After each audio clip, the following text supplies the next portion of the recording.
దావీదు సమస్త విషయంలో సుబుద్ధి కలిగి ప్రవర్తింపగా యెహోవా అతనికి తోడుగా ఉండెను. దావీదు మిగులు సుబుద్ధి గలవాడే ప్రవర్తించుట సౌలు చూచి మరి అధికముగా అతనికి భయపడెను. మొదటి సమూయేలు 18వ అధ్యాయం 14-15 వచనాలు. Praise Jesus. ఈరోజు నవంబర్ 28 థర్స్డే. Good morning. పరలోకనేసిన సంఘ బిడ్డలందరికీ, ఆత్మీయులకు, దైవజనులకు, ఇతర రాష్ట్రాల దేశాల మన ప్రియులందరికీ కృపాక్షేమలు, సమృద్ధి, సమాధానం కలుగునుగాక. ఆమేన్. ఫ్రెండ్స్, ఉజ్జీవం గురించి గత కొన్ని రోజులుగా మనం వర్తమానాలు వింటున్నాం. ఉజ్జీంపబడిన దావీదు దేవుని ఆత్మకు, పరిశుద్ధాత్మకు చోటిచ్చాడు. ఆ రివైవల్ అతనిలో అగ్నిజ్వాల మండుతూనే ఉంది. కాబట్టి అతని క్యారెక్టర్, ప్రవర్తన విషయాల్లో చాలా జాగ్రత్తగా, జ్ఞానం కలిగి, వివేకం కలిగి, పంపిణీ చోటకెల్లా సుబుద్ధి కలిగి పని చేసుకొస్తున్నాడు. ఇది దేవుడి పని, ఇది నాది కాదు, నేను నమ్మకంగా ఉండాలి అని సక్సెస్ఫుల్గా అడుగులు ముందుకు వేస్తున్నాడు.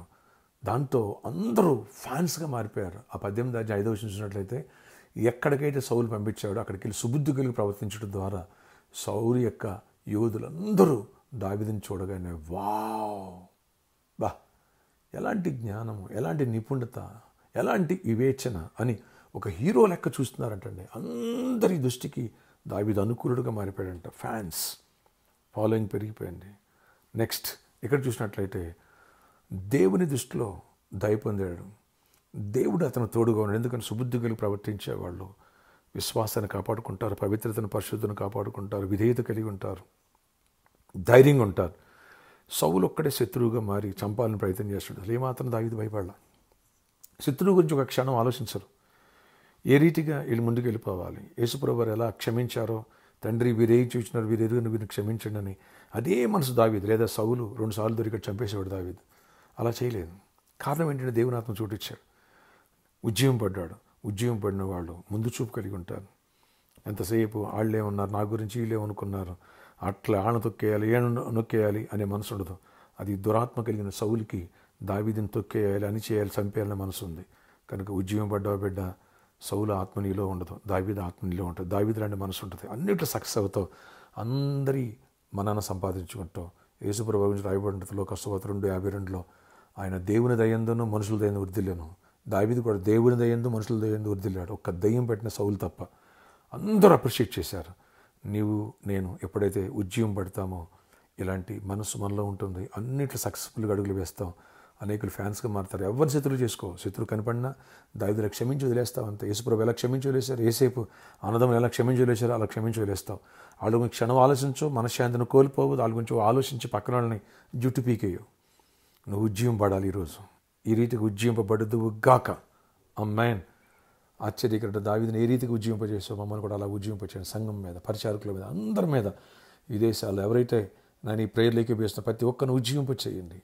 జ్ఞానం, వివేచన, నిపుణత కలిగి అడుగులు ముందుకేయాలా, పంపించే సుబుద్ధి కలిగి ప్రవర్తించాలి, ప్రతి పనులకు నిపుణులు సాధించాలా, నీ దయను మనుషుల దయను సంపాదించాలి. అలాంటి కృప, అలాంటి ఆత్మ, అలాంటి అభిషేకం ఇచ్చి అనేకులను తట్టు తిప్పాలా.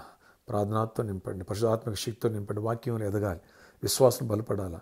నాయన ఆత్మ రక్షణ కోసం ప్రార్థించాలా, అలాగే దేశ రక్షణ కోసం ప్రార్థించాలా, నాయన సంఘం కోసం ప్రార్థించాలా. అనేకులు క్షేమం కూడా కృపనివ్వండి. ఎవరికి జాబ్ లేదు ఎవరికి జాబ్స్ ఇవ్వండి, గుడ్ జాబ్స్ ఇవ్వండి. ఏసునామములో గుడ్ జాబ్స్ వచ్చును గాక, ఐక్స్ వచ్చును గాక, మెరాకిల్స్ జరుగును గాక.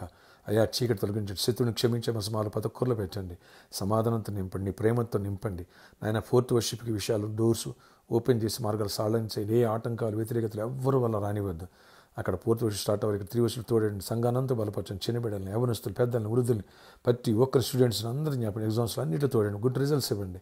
అందరి పట్ల క్షేమండి. బిజినెస్ పీపుల్ కూడా దీవించండి. ఫైనాన్షియల్లీ బ్రేక్ త్రూ ఇవ్వండి. ప్రతి ఒక్కరిపై నీ ఆత్మవర్షాన్ని కుమ్మరించి దీవెన దయచేయండి. ఈరోజు బర్త్డే, వెడ్డింగ్, యానివర్సరీ వీటిని దీవించి దీర్ఘాయుష్, కృప, క్షేమ, సమాధానం ఇచ్చి నడిపించి గొప్ప చేయమనివ్వండి. ఉజ్జీవంతో నింపండి. వచ్చే వారు కూడా ఉజ్జీవం గురించి వర్తమానాలు మాకు దయచేయండి. యేసు నామములో ప్రార్థిస్తున్నాను తండ్రి, ఆమేన్. ప్రభు చిత్తం మీద వచ్చేవారిని కూడా ఉద్యోగం గురించి వర్తమానాలు ఉంటాయి. ప్రిపేర్ అవుదాం ఇప్పటి నుంచే. ఫ్రెండ్స్, 4th వర్షిప్ గురించి మీ స్నేహితుల బంధువులకు కూడా ఆ పోస్టర్ మీరు షేర్ చేయండి. దయచేసి మీ స్టేటస్లో పెట్టుకోండి 4th వర్షిప్ గురించి. అలాగే అంతకన్నా ఈవినింగ్ వర్షిప్కి 1000 మంది వచ్చేవాడు. వాళ్ళందరూ ఇక్కడ రాగానే దూరం అయిపోయారు. వాళ్ళందరికీ మీరు ఫార్వర్డ్ చేయండి. ఇక మన వాళ్ళు ఎవరన్నా మార్నింగ్ రాలేకపోతే ఈవినింగ్ వర్షిప్ వచ్చి ఆరాధన పార్టిసిపేట్ చేయొచ్చు. బలంగా ప్రేయర్ చేయండి. పరిచయం గురించి ప్రేయర్ చేయండి. సంఖ్య రోజు రోజు పెరగాలి. ఉజ్జీవం గురించి వర్తమానం ఇస్తున్నారు. ఆత్మలకు సువార్త చేద్దాం, అనేకులు ప్రభు నడిపిద్దాం, మనం బలపడదాం, అనేకులు బలపడదాం. God bless you. Have a nice day.